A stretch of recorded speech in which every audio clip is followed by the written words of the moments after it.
Bangladesh's interim government has revoked a ban on Jamaat-e-Islami and its student wing, Islami Chhatra Shibir, less than a month after it was outlawed by former Prime Minister Sheikh Hasina. The Home Ministry said in a Gazette notification that lifting the ban will come under effect immediately, noting that there was no particular evidence against the organization. The erstwhile Awami League government, led by Hasina, had imposed a ban on Jamaat on the 1st of August 2024, accusing the Islamist party as a terrorist organization. The government blamed the Jamaat students wing for inciting chaos over a quota system for government jobs, and the Jamaat was barred from contesting elections in 2013 on the ground that its charter violated Bangladesh's constitution by opposing secularism. Welcoming the interim government's decision, the Amir of Bangladesh Jamaat-e-Islami, Shafiqur Rahman, called for an end to the politics of hatred and division in Bangladesh. The government's notification said that the ban under the Anti-Terrorism Act 2009 has been lifted as there was no particular evidence against the organization. The government believed that Jamaat and its associate bodies, including its student front Chhatra Shibir, were not involved in terrorist activities and violence. The decision, formally published in a Gazette notification, represents a significant change from the decision taken by the erstwhile Awami League government earlier this month, just days before its ouster. We'll get to talk about this with our guest and try and understand what does this, lifting of the ban mean for this particular organization and the country of Bangladesh and perhaps India too. Major General G.G. Dwivedi, Global Strategic and Defense Expert, joins us on the broadcast. Prashanta Kumar Shil, International Political Analyst from Dhaka, is also with us on the broadcast. Pathik Pine, International Affairs Expert, with us on the show as well. And last but by no means the least, Professor Madhav Nalapat, Editorial Director of the Sunday Guardian, also joins us on the show. Professor Nalapat, I'll begin with you, sir. All right, well, there seems to be a new wave, a new trajectory of sorts in Bangladesh at this point in time. The previous government held this organization to be accountable for violence, for inciting the violence that led to the departure of the previous government. And now the current government has forgiven them, saying that they had no role to play when it came to these riots. In fact, the Jamaat-e-Islami had gone to the extent of saying that they want peace with India. They had no role in persecuting the minorities in Bangladesh as well.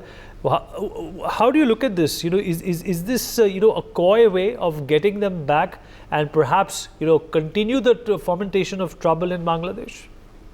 Look, first of all, Vinny, the fact is that Sheikh Hasina acted too little, too late. And as I mentioned, throughout her third term and the last 1.5, 2 years of her second term, she was very lenient on these organizations. This organization, quite frankly, I mean, this is almost a joke. This particular organization is pro-Pakistan. It opposed the liberation of Bangladesh. And now they're talking about the valiant freedom fighters. What about the Indian troops, the Indian soldiers who gave their lives for liberation of Bangladesh? No mention of them at all. And the freedom fighters, the Jamaat at that point in time opposed freedom for Bangladesh. They were in favor of a united Pakistan. That is the history of the Jamaat, and it has not changed.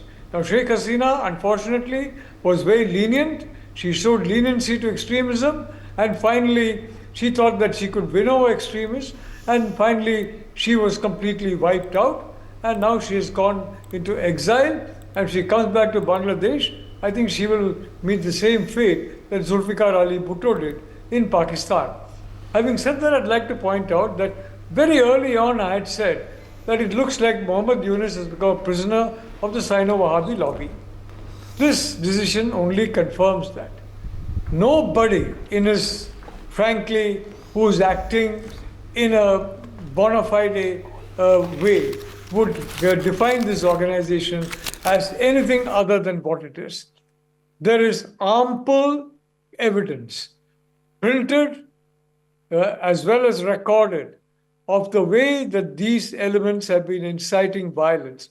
Both this particular Jamaat-e-Islami in Bangladesh, which is extremely virulent, a Wahhabi force, and its student wing in particular, which is extremely violent.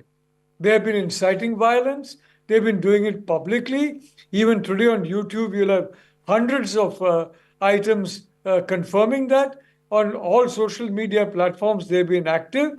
I don't know how they're going to scrub all that away. But the fact is, this is laughable.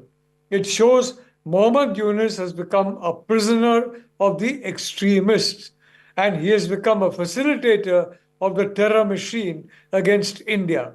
Something that, frankly, with a very sad, very sad, very sad mind, I had to say, very early on, because he's associated with the United Nations, a noble organization, a wonderful organization. And a man associated with the United Nations has stooped to this level. As far as all these honeyed words are concerned, they are meant for the Biden administration. The Biden administration doesn't bother about what you do, so long as you say the right things. And they're saying all the right things. Murdering and having genocide of Hindus is basically being very pro-Hindu and very secular. It's an entirely novel definition of secularism, which the Jamaat-e-Islami Bangladesh has worked out. And I just want to say it's disgusting, it's disgraceful, and if I may say so, Muhammad Yunus has become a facilitator of this terror machine, and he should look at himself and see how history is going to judge him. Above all, I would like to say, where is the Jamaat-e-Islami Bangladesh Amir? Why didn't he say one word about the brave soldiers from India, airmen from India, naval personnel from India who risked their lives, and many became martyrs so that his country will be liberated from Pakistan, a country that he has clung to for decades. Now he is close to China also. The Chinese have cultivated this Chhatra Shibir for the last 20 years under the very watchful, so-called watchful eye of Sheikh Hasina. She gave very long rope to China, and China very, very quietly organized the noose. She's only focusing on the United States. So I'd like to say it's a tragedy for people of Bangladesh. It's a terrible tragedy, and it does represent a grave threat to India. And I again repeat, someday when you have a rational government in power in the United States, India and the United States need to work together on ensuring the people of Bangladesh are liberated from this kind of extremist violence and extremist control. Thank you, Vinny. Well said, sir. General Dwivedi, the Jamaat-e-Islami has a Pakistan wing as well. They at many times in the past have gone on to say what they feel or don't feel when it comes to India. They have also voiced their opinion when it comes to Jammu and Kashmir and what should be done with it. They've made a statement that they want to in fact be friendly with India, but the evidence of not what they have said, sir, but the evidence about what they have done clearly suggests that they are no friends of India. Well, Vinit, absolutely. I think it should come as a surprise if the ban has been lifted, because from the obvious reasons, the way the whole situation has panned out.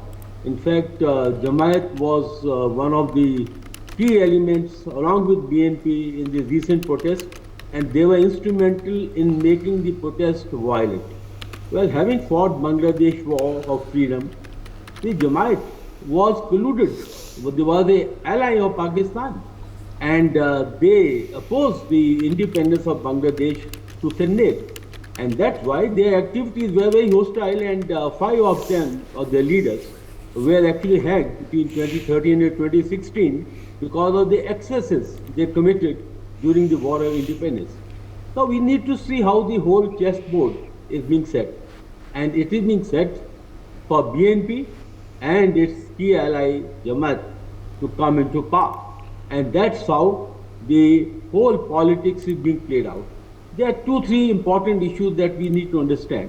First and foremost, Muhammad Yunus is not an independent person. He is playing in the hands of the army. He has been stated by the army, and he is their courtier. So therefore, he is exactly furthering what the instructions from the army are. And apparently it appears that Pakistan and China have the favor of the military leadership that is in Bangladesh, and that's why the whole panorama is possibly laid out or tuned accordingly. As far as India is concerned, you see, Jamaat is by DNA anti-India, and therefore we should not go by the words because that is only a lip service. And secondly, they are the largest pro-Islamist party, and their whole ideology and philosophy basically does not believe in secularism. It is very, very ideologically well away from the way democratic and secular system works. Now, how do we look at this whole issue? I think India needs to come out very clearly and also convey to America that in case our interests are hurt or any activities which are inimical to our interests, India will respond. Point number one. Secondly, the whole situation in Bangladesh is going to go from bad to worse because the people who are being helped to come to power are not the people who believe in the progress and prosperity of Bangladesh. They are in fact, I think, anti-Bangladesh prosperity and stability because they are playing into the hands of Pakistan. And Pakistan has a deep interest because they never reconciled to the 1971 geographic separation of a new country. And finally, what I would like to put across is that we need to watch the situation very carefully. America has its own interest because after all, Muhammad Yunus is the person that America wanted to be, and he will exactly do what the American, Pakistan and Chinese would desire, and at the end of it, he is just a pawn in the hands of the army, and he is just going to mouthpiece what the army does. I think the future, as I look for Bangladesh, is not very conducive, and that's a matter of concern for the region and for India because we have sacrificed lives and we were always for the people of Bangladesh, but that's not the atmosphere or the flavor of the current situation. Vineet. Good points there, sir. Pathikrit, where do you stand on this equation? You know, Professor Nalapat and General Dwivedi have both said that, you know, India perhaps needs to be even more cautious when it comes to dealing with Bangladesh. You know, it is going to be a regime which is going to be highly unpredictable. It is exposed and vulnerable to a lot of influence, perhaps even from China now. Well, first and foremost, we keep on hearing about Chinese influence and American influence. Those are there. I mean, you can't just suddenly say that why have they done it. The question is what were we doing? That's one fundamental question I keep on asking to our diplomats and the intelligence agencies. Number one. So whatever has happened has happened. There's no point keeping on going to US and claiming that, okay, you know, if there are problems in Bangladesh, we will react. With all due respect, I say the reason is this. The Americans, if they're involved in what has happened, they know exactly what they have done. They wanted to create chaos in Bangladesh because it will impact India. Look at this. Today you have a highly active border with Bangladesh as well. And the impact of what is happening in Bangladesh will be seen in whole of Northeast. Yesterday, Bangladesh released a person, his name is Jashimuddin Rahmani. He's the head of Ansarullah Bangla Tiger, which is a terrorist organization having affiliation with Al-Qaeda. So compared to that, if you look at what they've done with Jamaat groups, I mean, Jamaat was banned barely 1 month back. Before that, it was doing it was completely free in Bangladesh to do whatever they wanted to do. But they are releasing official terrorists having affiliation to Al-Qaeda kind of organization. Now, their first objective invariably was to topple the government in Bangladesh. They have done that. The next target invariably will be Northeast. Because let me tell this with a lot of responsibility, not just the Jamaat groups, even in the elites of Bangladesh, they consider the whole of Northeast, West Bengal and Bihar as legitimately theirs. So when you hear about Greater Bangladesh, it's a dream which most Bangladeshis dream, even the elites and the intellectuals. And therefore, I am not surprised by what's happening. I am not surprised that there will be trouble in the whole of Northeast. And therefore, whatever is happening right now in West Bengal is a cause of worry for India, because it is important for the central government to take a stand and secure this border state, which is in a very vulnerable condition. Okay, so the reality for me is this. I think given the condition that is there right now, we need to significantly augment the the number of personnel of the Central Armed Police Forces. Look at BSF. BSF is guarding the Bangladesh border, the Pakistan border. Every now and then there is an election. BSF is taken for election duty. That means the border security is not a priority. It's not a priority. So you need to significantly augment the number of personnel of Central Police Forces, especially that of BSF. Secondly, you need to alter the rules of engagement when it comes to border. Anybody breaching the border should be considered as an enemy of the state. What happens now? If somebody infiltrates, you hand over that person to the border guards Bangladesh after filing some cases which never get solved and nothing happens. Unless you raise the bar of consequence for illegally breaching the borders of India, infiltration will not stop. My biggest worry is what would happen next to West Bengal and Northeast, because they have those tentacles over there. Yesterday, there was this person called Faratullah Ghori, who is based in Pakistan, exhorting his followers in India to target Indian railways, to sabotage Indian railway lines. Do you think America is not aware of this? Do you think State Department is not aware of this? Of course they are aware, and they are absolutely okay with it. Simply because of one reason, that they do not want India to progress without any kind of problems till the time India continues to have an independent foreign policy. Because we do not align with them, because we do not send our soldiers every time they are in a war that they have declared. So whatever is happening in Pakistan, whatever is happening in Bangladesh, let us not be under the illusion that United States State Department is not aware of it. They are absolutely aware, and they are absolutely okay with it. If it is so that we are to believe that America will wake up tomorrow if the External Affairs Ministry inform them, then I think we are in a delusionary world.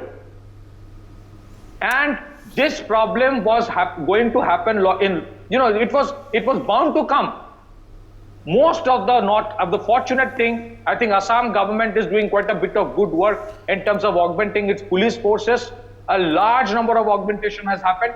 I think relatively most of the northeastern states today have better police power, law enforcement agencies, they have quick reaction forces. But when you have a problem in Myanmar, in the Manipur borders region, bordering Myanmar, when you see what is happening in Bangladesh, do you think these are all not connected? Yes, they are. And I foresee some fundamentally or dimensionally big problems waiting to happen in India. It will be manufactured. It is not something happening organically to destabilize the country, because what they could not do with elections, they will try to do with other purpose in terms of having a regime change or creating problem within the country.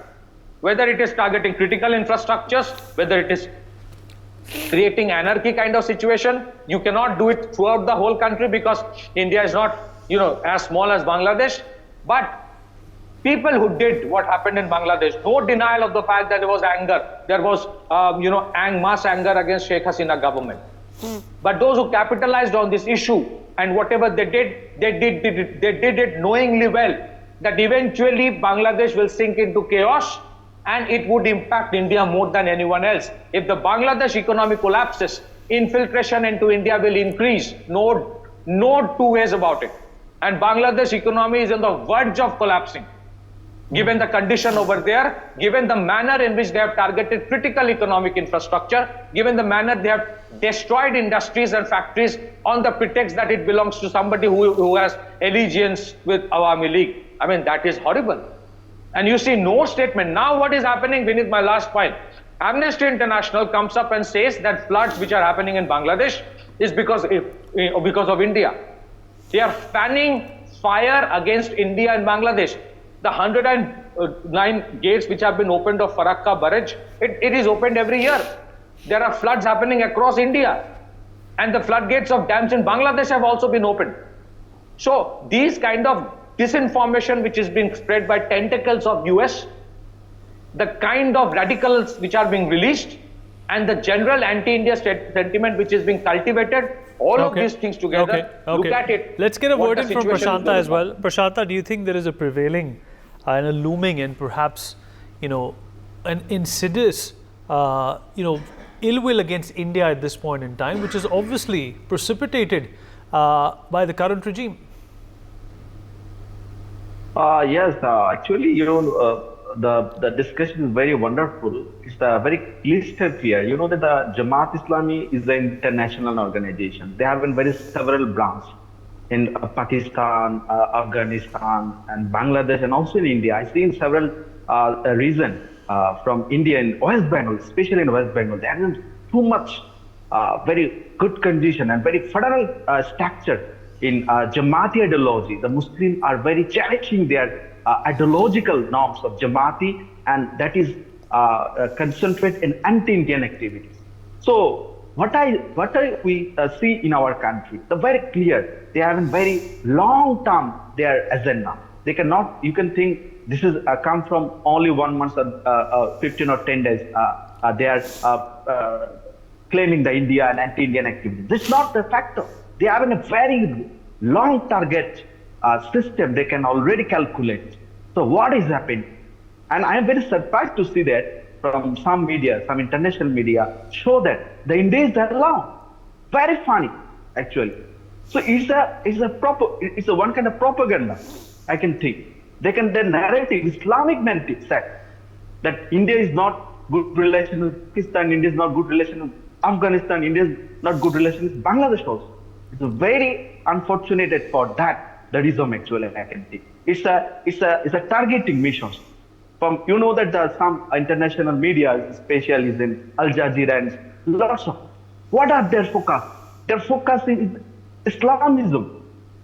What the focus? They can focusing is the anti-Indian activities. For South Asian, the South Asian India is a very big man of very big concerning issue in economy and other perspectives.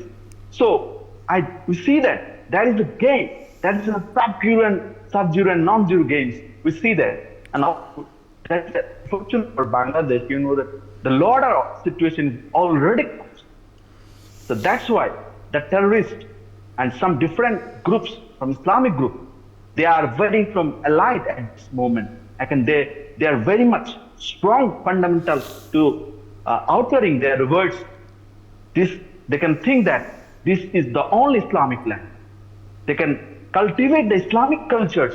What they have practiced in Afghanistan, what they have practiced in Pakistan also, is not a good scenario for India, because that the Indians' security and Indians' everything's dimension based on the Bangladesh, because that is the largest border. Bangladesh is sharing the largest border from a territory. So I can think the Indian government and also intellectual, I'm very surprised to see that what the intellectual and intelligence team are here. What a concept. They don't know.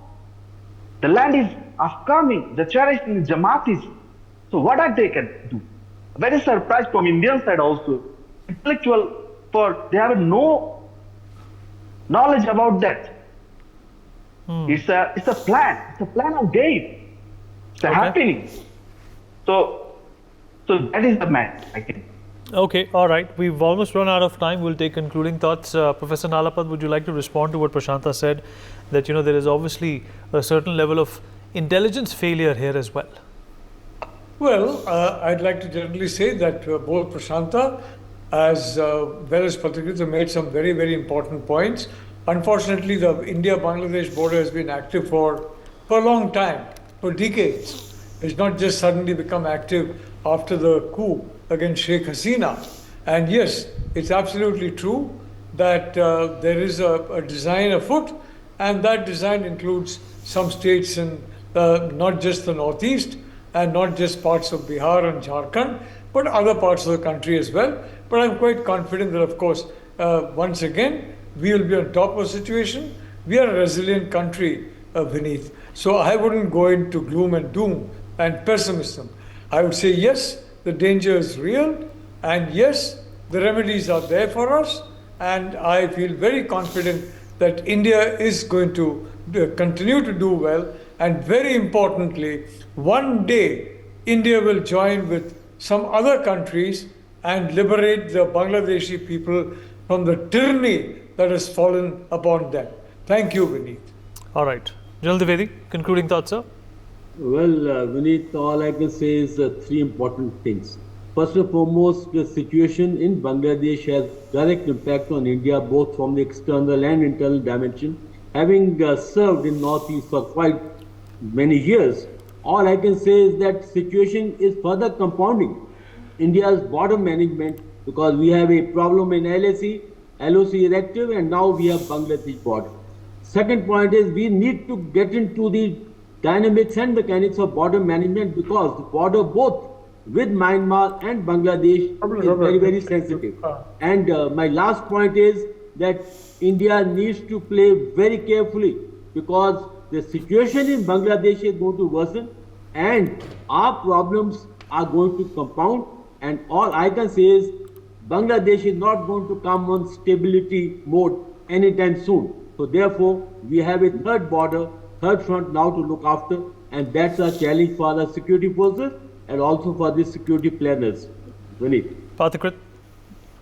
Major increase in the number of personnel of central police forces very much required.